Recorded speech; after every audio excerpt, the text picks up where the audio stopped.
News.mc on Monaco Info is brought to you by Monaco Legend Properties.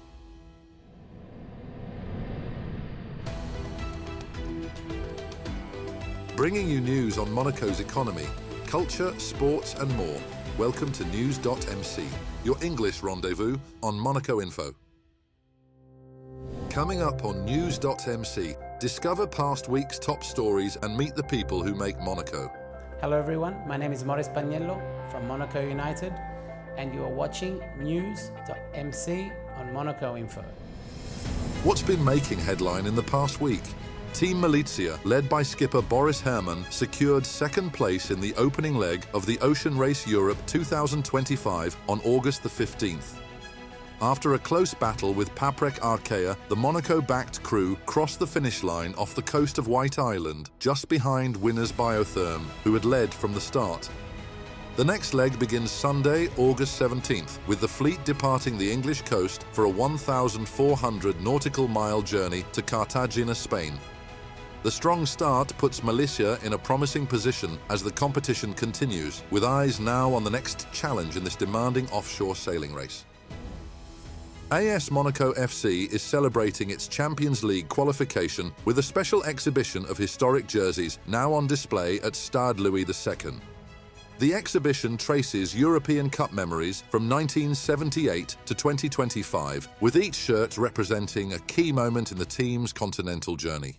The remarkable collection belongs to a lifelong fan who has amassed over 1,000 match-worn shirts, including one from a 1989 game in Berlin played just days before the fall of the wall. The club plans two further exhibitions this season, one marking the 50th anniversary of its youth academy, and another linked to the 2026 World Cup, featuring kits from Monaco-trained international players. Swiss endurance swimmer Noam Yaron came within 2 kilometers of completing a record-breaking 180-kilometer swim from Calvi to Monaco before extreme fatigue forced him to stop. After spending 5 days and 4 nights continuously in the water, Yaron was pulled from the sea just short of his goal on August the 16th. He had spent 100 hours swimming, enduring hallucinations, dehydration, and salt-induced swelling of the tongue and palate before being taken to the CHPG for medical care. Despite falling just short of his goal, Yaron described the feat as a success, saying his motivation was to raise awareness about protecting the Mediterranean and preserving its fragile biodiversity. Riviera Navigation, a Monaco-based company, offers immersive sea excursions every Wednesday and Saturday morning, guiding passengers into the Pelagos Sanctuary to discover the rich marine life just off the Monegasque coast. These eco-responsible outings aim to educate the public about biodiversity and the urgent need to protect marine species, many of which remain unknown to local residents. The experience includes bilingual audio commentary and follows a strict code of conduct around marine mammals. On a recent trip, guests witnessed a rare sighting of a sperm whale surfacing near the boat, followed later by a playful display from dozens of dolphins, a magical moment for passengers. With no guarantee of sightings, each trip is a gamble, but one often rewarded. Riviera Navigation is now working towards the prestigious high-quality whale-watching label, affirming its commitment to conservation and sustainable tourism. As Monaco faces peak summer traffic with up to 119,000 vehicles per day, the Principality relies on its Mobility Management Centre to maintain control, safety and fluidity across its 52-kilometre road network. Staffed 24/7, the centre monitors traffic in real time, swiftly responding to incidents such as breakdowns, tunnel stoppages or pedestrian risks. Operators work closely with emergency services and use dynamic traffic lights, digital signage and real-time alerts via Waze and Radio Monaco to ease congestion. The Mobility Management Centre's work reflects Monaco's broader commitment to quality of life through constant oversight, responsiveness and precision planning. With traffic levels now surpassing pre-pandemic figures, the centre plays a vital role in keeping the city moving. Drivers are advised to avoid peak hours in the morning, evening and late summer nights. Monaco's integrated traffic strategy shows how effective management and innovation can support everyday life in one of the world's most densely populated cities. Monaco's firefighters are facing their busiest season, with extreme summer conditions pushing teams to their operational limits. July and August see around 1,000 interventions each month, with over 85% related to medical assistance. Heat waves, storms, accidents, and an increased fire risk keep crews in a constant state of readiness. Seasonal issues such as wasp stings and insect incidents also rise. To maintain efficiency, the fire brigade adjusts routines, scheduling physical training in cooler hours and switching to lighter uniforms. Tourists are particularly vulnerable to heat-related illness, especially during prolonged heat waves like the recent 11-day episode. Through prevention, adaptation and swift response, Monaco's fire service plays a vital role in keeping the Principality safe during the most demanding weeks of the year. AS Monaco began their Ligue 1 season with a 3-1 home win over Le Havre, marking their 1,100th victory in the French top flight. Under the eye of His Serene Highness Prince Albert II and club president Dmitry Rybolovlev, Monaco dominated in sweltering 30 degrees Celsius heat. New signing Eric Dier scored on his league debut, heading in from a corner after an early own goal put the hosts ahead. Le Havre briefly responded through Rasul and Ndiaye, but Magnus Akliusha made it 3-1. Goalkeeper Lukasz Hradecki impressed, while youngsters Alaji Bamba and Paris Brunner made their first appearances. Monaco managed the final minutes with control, extending their unbeaten home run and setting a confident tone for the season ahead. With this opening form, fans will be hoping for another win in the next game on August the 24th against Lille. Next up, our exclusive interview with the personalities making the Principality. Hello everyone, my name is Maurice Pagnello from Monaco United. I was born in Melbourne, Australia. At 18 years old, I travelled to Italy for a trial at Torino Calcio, which I signed there for 3 years. And I had a discreet career of football, played over 12 years in Italy, Hungary, New York.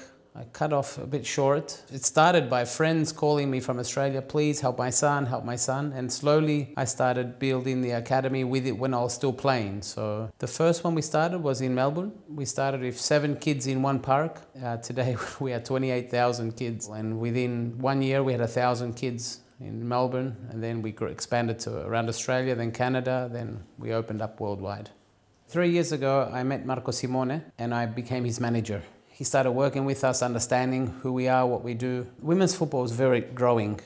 Nearly 40% of our academy is women's football, 40%. So we started doing, Marco said, Maurice, I have an idea for you. He said, what if we take over a club in Monaco, the women's team, because it's lacking women's football in this city. He's been here for 30 years. I thought, Marco, that's a fantastic idea. And it's a way for me to come back, because I had my residency a long time ago, and I thought there's nothing really happening. And now I thought it's time for me to try to come back and do something big in this city, because everyone sees the city as just a luxurious lifestyle, and that impression the world gets. And to have a second team here in this city, a professional women's team, and bring Monaco's name in the world-class level, not only in the men's, but because that you have already. The women's, I think it's very doable with my contacts and our expansion process. 28,000 people means 28,000 families will support this club from around the world.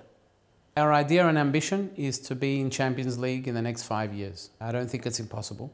I think it's very possible. And every year to win the league, I think we could be starting in 4th division. Using the legends with the men's team, combining that together with our professional women's team, we could start a new trend for women's football like we have in Spain and USA. I can't say it's the best academy. I think the most successful. And I'll explain why. We don't develop football players. That's not our objective. Our objective is to develop professional people. You cannot be a professional player if you're not a professional person. I always tell our students, if you want to live from football, you have to live for football. I had players like Amauri, Gattuso, players that had nothing. And I'm thinking, why? They're not better. They had something, right? Special, something more. But it's their determination, because they cannot go home. They have nothing to go back to. Do not think about plan B or giving up or when or how long. Just keep going as much as you can. Every year we're closer to your dream. because it's not overnight success. It takes 20 years to become overnight success. The football market didn't create its business, it's the people. I think after religion, football is the most followed thing in the world after religions put together. So I think it's the people sport, and that's why it's going to keep growing, because it's for every level. It's for a billionaire, it's for someone who has nothing, and it's the same. They still follow, it's like a religion, bringing people together. It's a market. And in markets, you can have a good market, bad market, black market. There's everything in the market, right? You can find every type of person in the markets, and that's always going to exist. It's something you can't fix. I think football is an evolution. 5 years ago, football's changed from 5 years ago. Formations change, coaches change. America have a great structure, but they're lacking one thing in America. Competition is a world competition. Look, if you look at the baseball, they call it the World Series, but it's American teams. There's no promotion relegation. What are you playing for? Same thing in Australia. You can finish last and nothing happens. There's no accountability. Where football in Europe is up the top because there's accountability. There's fans, there's pressure, there's life. People live for this. Whereas in America still, I think it's still a sport. So yes, I get thousands of messages and calls, and my son and this. I say, you just have to go through the system, and they have to be ready to, you know, the apple doesn't fall far from the tree. So I'd say the best team is orphans, because they have no influence from the parents. The best team you can have if parents have no influence, because most of the time the ruin of the players are the families themselves. When I was 19, I came here. I had an agent who lived here. His name was Apollonius Konijnenburg, a Dutch agent. He made us stay in Le Méridien. That's how it really started, and I started feeling, well, I said, this is an exclusive, I think it's the most exclusive place I've ever been in Earth. And I said, one day I'm going to live there. And then I did. In 2010, I got my residence here and stayed for 6 years between Genoa and Monaco, where I started everything. When I left, I thought, I felt, you know, I'll be back. I'll come back to this city. I believe something here is, some energy is, this is my home. I feel home away from home. There's only 3 cities in the world I felt home. Torino, Toronto and Monaco. That's all for today. Thank you for watching News.mc, your English rendezvous on Monaco Info. Discover the full interview and more stories on our websites, News.mc and MonacoInfo.com. Next week, we will receive Louis Delatraz, professional racing driver. This show is intended to provide a summary of the past week's top stories for the English-speaking audience. For daily and real-time news updates in English, please visit News.mc and subscribe to our free daily newsletter. For French news, visit MonacoInfo.com. This show was brought to you by Monaco Legend Properties.